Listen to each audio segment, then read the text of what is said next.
When you play, do you have a lot of fear about disappointing your parents, coaches, teammates, or anyone else?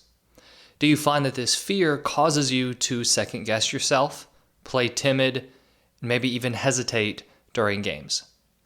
In this episode, we're going to go over why this fear happens and, most importantly, a strategy that you can use as an athlete to manage this fear of disappointment during games.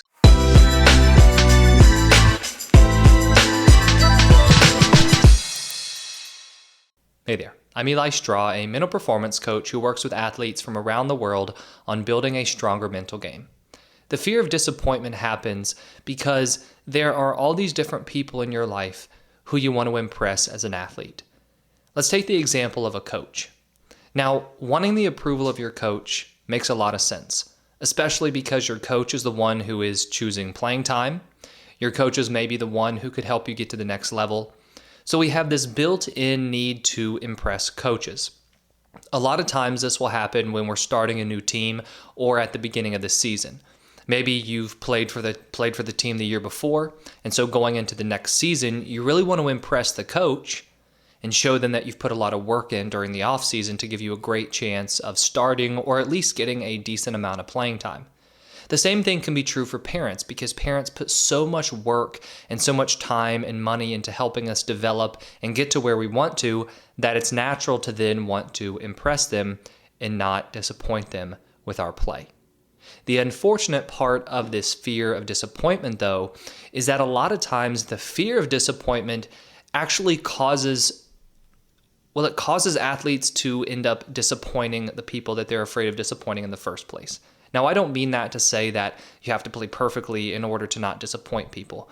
But a lot of times when we are afraid of disappointing others, we end up playing scared, we have a lot of self-doubt, criticize ourselves, and all of this leads to underperforming. So because of this fear of disappointing other people, you hold yourself back and you don't play up to your potential. So that's really where we see this fear of disappointment hurt us and become negative during games. So there are 3 tips that I have for you that can help. And these are tips that I've seen success within my one-on-one mental coaching. So tip number 1 is we want to reframe this fear. So when we're looking at not wanting to disappoint other people, what we see is that there is this avoidance mindset in place. We want to avoid disappointment.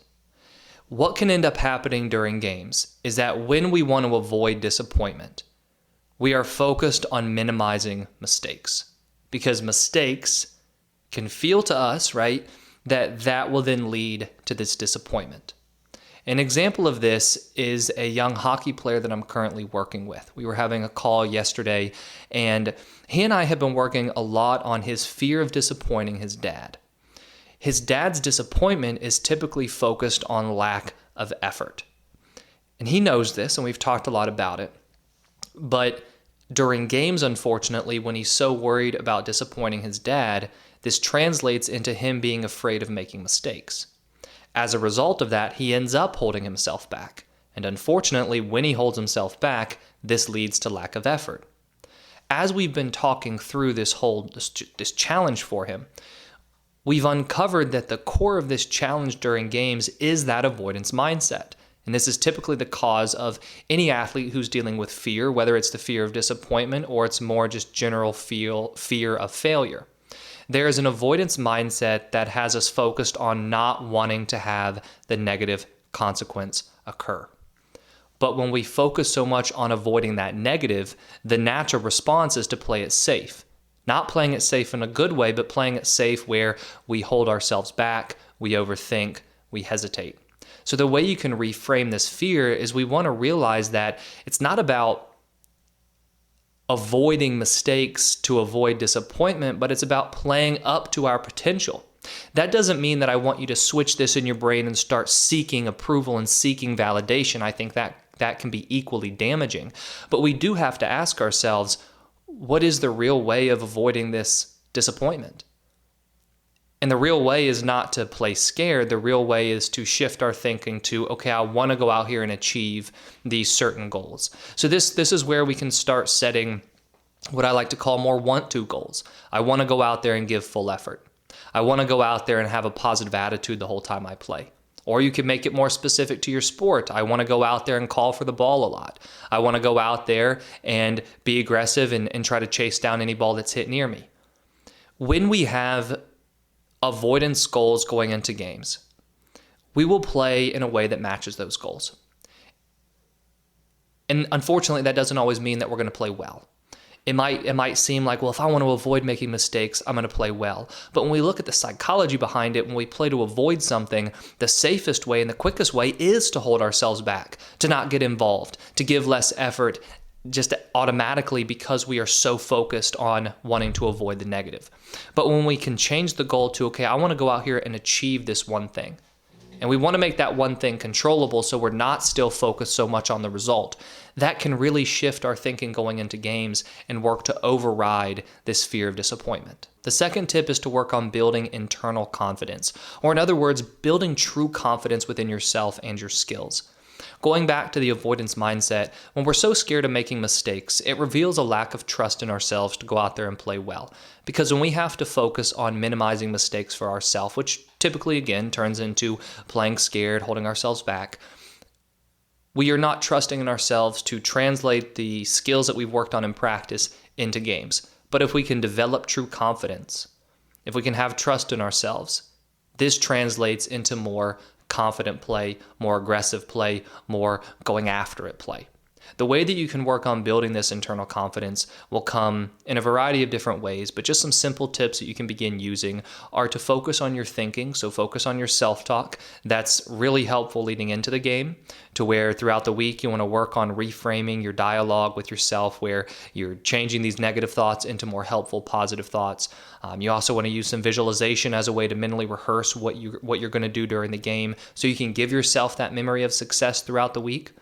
But then also, besides those tools and besides preparation, because you have to make sure you're prepared for the game, something that I see a lot of success with to help build this confidence is setting those controllable goals for games like I was mentioning in the previous tip. Because what can happen is that over time, if you're setting these controllable goals, game after game after game, and you're focusing on them, that will build confidence in yourself to set a goal and then achieve it, and then set a goal and then achieve it. It builds a lot of trust that we can go out there and we can do what we say we are going to do, which is why it's important to make sure that those goals are not primarily focused on the outcome, but rather they're focused on the process of your game, which will be easier for you to achieve. But it's not that we're saying, oh, I don't care what the result will be. But if I, for example, say I want to go give 100% effort today and I want to make sure I call for the ball, if I do those two, I'm going to feel, good about myself at the end of the game that I stuck to what I wanted to do, but I'm also probably going to play well because those are two key pieces to the process of a successful game.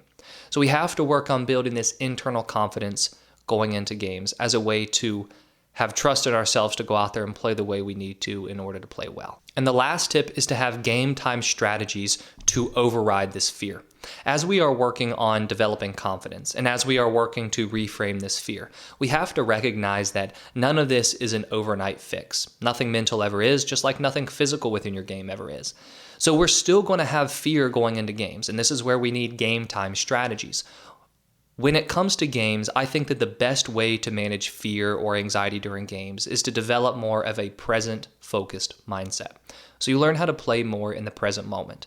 So one of the best game time strategies that you can use is to focus on your breathing. So use your breathing to help calm your nerves, but also to use your breathing to recenter and refocus in the moment.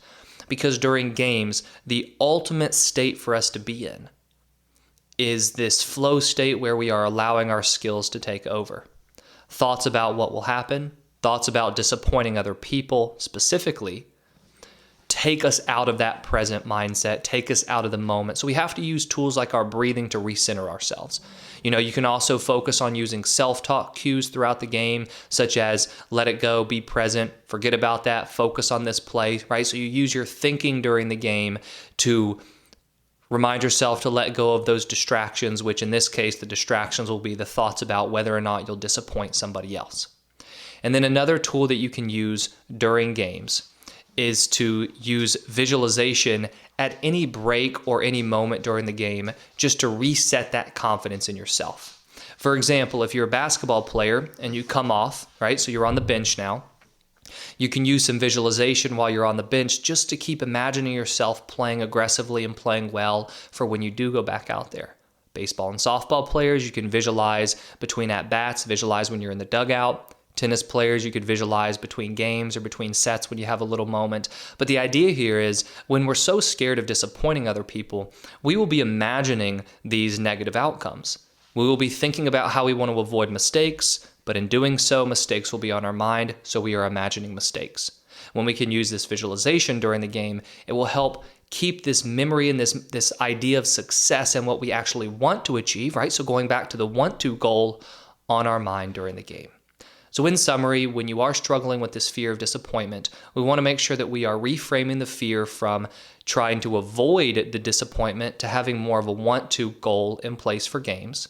You want to make sure that you're working on building confidence throughout the week, true confidence in yourself.